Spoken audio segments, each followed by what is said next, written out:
I'm Dawna Hetzler. And I'm Sally Smith. We, just like you, are bravely walking through the dark valleys of life in hopes of scaling joyful summits. We believe that safe and trusted women are a force to be reckoned with. When we climb together, we can reach the mountaintop. Many of our challenges come from feeling as if we are stuck while trying to ascend, hiding in crevices, waiting for storms to pass. Might we suggest that you have a more proactive role in reaching the peaks of your own life? Let's laugh at the untruths we were taught, from the common religious myths to the lies we believe about our situations and about ourselves. It is our hope that our time together brings you solace from life's daily drudgery and a bit of lighthearted laughter. This is a safe place where you are welcome, right where you are, even in your questions and doubts. So rise up, sister. It's time to conquer together. And we certainly hope you'll say, "Now that's funny."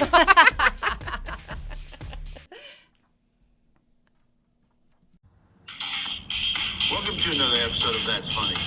Now here's your host, Dawna Hetzler and Sally Smith. That was good. Welcome, everyone. Welcome back.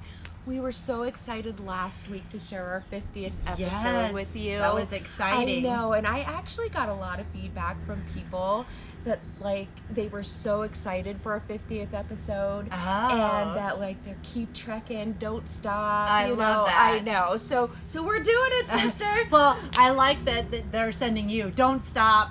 Now, me, on the other hand, I didn't get no messages. You're the star. Like, "Don't stop, Sally." No. So if I get pressed out of the frame.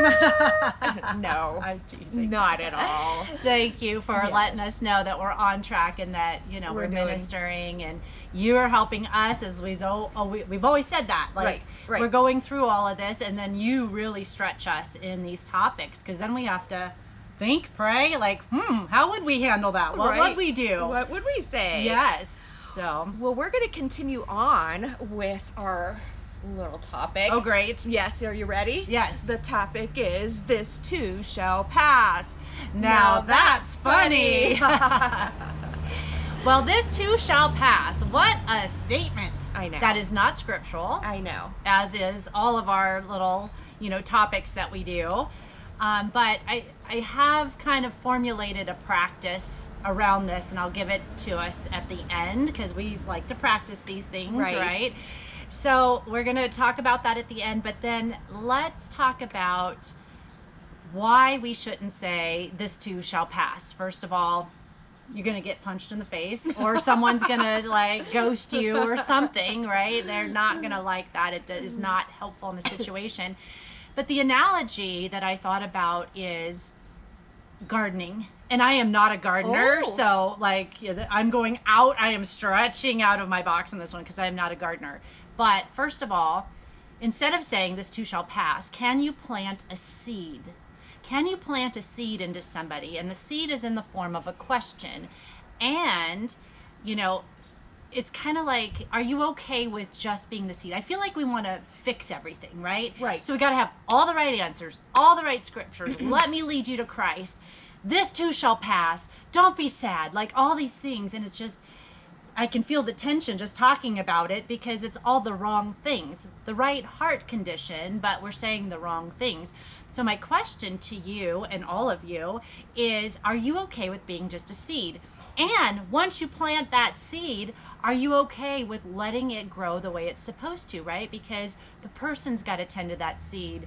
God's got to tend to that seed. You are not the master gardener over someone else's garden. And this is what it feels like when you are. It's like, okay, Sally, I'm going to plant this little seed, and I'm so Christ-like, and then I'm going to call you and say, are you pulling the weeds? Are you like fertilizing? Are you watering? Are you doing all this stuff? You got to cut it back. You got to winter it. You got to do all this stuff. How are you going to feel if I'm like, give you this little seed from God, and then I'm like micromanaging your garden? I'm going to feel overwhelmed. Mm-hmm. Like I'm going to feel almost suffocated. Right. And so if I'm going, "This too shall pass," just keep tending to that seed. Oh, God never gives you more than you can handle. Whatever, I'm trying to say. Right.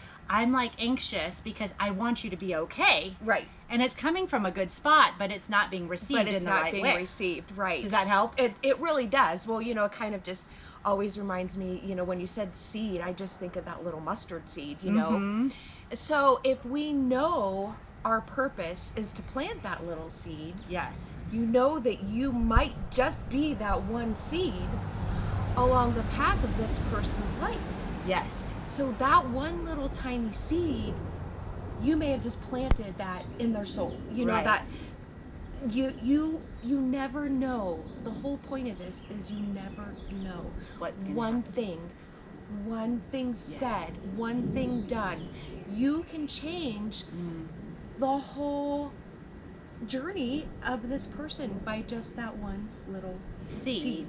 And you've got to let it grow in God's timing. And that's not to say that God might not, I mean, he might say, hey, pray for this person, or hey, you know, share how you can receive me into your heart. I'm not saying that doesn't happen, but Right. more than not, we want to get to that end spot and not just be the seed, right? Right. So we need to be the seed, and we need to be okay with being that seed and letting it grow in God's time, in the person's time, and not micromanaging and fixing and not saying this too shall pass. This too shall pass. This too shall pass. So are you okay with that? And can you, which I'm challenging you, but this is my biggest thing. I have a hard time sitting with people in suffering. I have a hard time because I want perfect life. I want to be in Eden. I don't want all the trials and all this stuff. Right. And I'm not okay sitting in suffering. And there's a lot of this to God, right, during that time. Right. But the best groundwork you can do is sitting with somebody and sit in their suffering and ask questions. And so I think we've been kind of leading up to this for 50 episodes. It's like, don't say this. You can say something a little different, but now we're going to put another layer into it and say, what if that seed is a really profound question that helps that person reframe their reality, their view of God, their relationship with God? What if that question is that one little seed that might grow into this beautiful thing if you can let go of the time frame of when it should happen? Because we all just want to walk away from a conversation feeling like, I made that person better, they're going to think differently, so I just said, you know, this too shall pass, and oh, thank God, you know, I deflected. Right. But no, we want life, eternity changing growth in somebody's soul.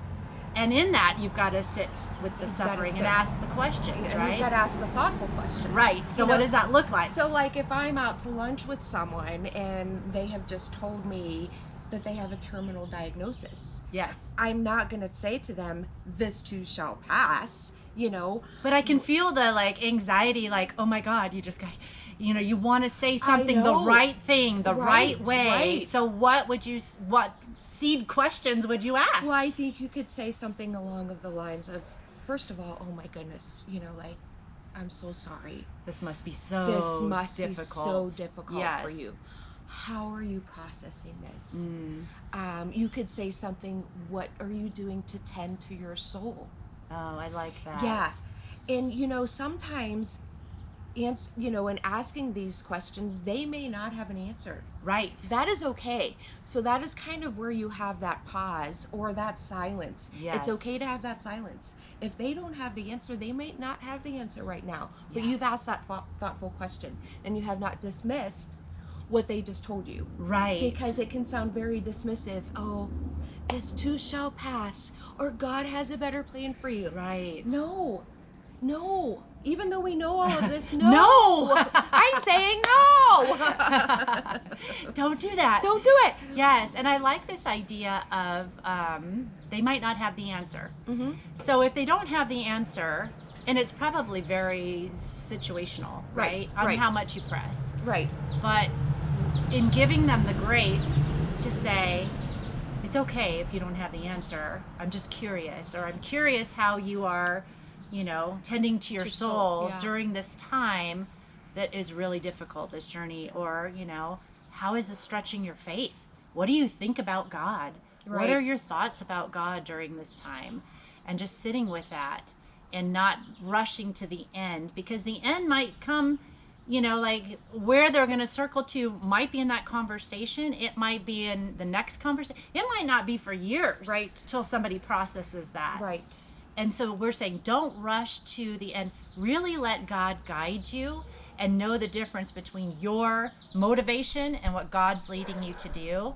And sometimes it's not satisfying, Yeah. right? It's Right. not satisfying, Right. but it could be life altering to the person who is sharing this huge thing with you. And you You know? may not realize, you may not realize just that one little thing that you did or said, How impactful. how impactful it is. But it is. Yes, absolutely. So like if I was I came over and I'm like really upset, you know, Uh-huh. and I mean, Kind of like this morning. yeah, I'm like, oh my gosh, oh sister, you should have seen my morning, and blah blah blah. And what did Sally say to me? What did she say? Did she say this too shall pass? No, she said, okay. She brings me my coffee, which is a good friend just to give coffee to, and you know, my happy place. So hot coffee, never cold. And she said, okay, what are you feeling right now? I know you're like out of control. You seem upset, but Sally said to me, what are you feeling right now? And I couldn't like quite put my finger on it. You know, a little upset. And she's like, okay, tell me more about that. You know, tell me more about why that upsets you. And then I said, maybe I'm feeling a little, you know, like resentful too. And she's like, say more about that. You know, why the resentment? What triggered that? Or, you know, you had some really thoughtful questions that made me go, huh? And then she gave me the grace and said, you don't have to answer. This is just something that maybe you take in your prayer time tomorrow morning and you ask yourself these, what am I really feeling about this? Because, you know, feelings, right? I try and run from tough feelings and situations. Stuff them down. Stuff them down or run from suffering. And so you drew that out in me. And that makes me grow spiritually, because I have to process, okay, what's going on with me? You know, or how is my soul in this, you know? So you did an amazing job this morning before we came on set and pulling that out, and you did not say that line to me. So it was wonderful. So I think what we need to do with our practice this week then is practicing the right questions. Right. And you can practice this on friends. I mean, I hate to say like practice it like it's an experiment, but it is like spiritual development, because Right. the more you're able to ask the right questions and be that one seed. Are you okay with being one seed? Right. If you never see it blossom, are you okay with that? I think that's the heart motivation of so many of these topics. I agree. That we talk about is like, we just want to push down the suffering, feel good about ourselves, leave the situation. Okay, that person went to church. Everything's fine now. Right, Right? right. No, not so much. Right. That we just so have to be okay with being that one seed. So, the practice this week should be learn to ask the right questions. And you can't ask the right questions to others until you start asking them of yourself. Oh. How is that? Oh, that's hard. Yeah. But okay, I can do it. Should we skip out this week? Yeah, that's your assignment, not That's ours. our assignment, not ours. We don't have any homework Yeah, this no week. homework. Not going to do it. I love it. Good. Well, so until next week, we will continue on this. We'll give you more ideas. But in the meantime, do not say the statement and don't believe the lie that this too shall pass. Now that's funny. From the heavens high above, I feel the touch of his laughter and love. In every moment, tear and smile, God's humor is heard, every step, every mile. Keep walking, dear sister, you've got this.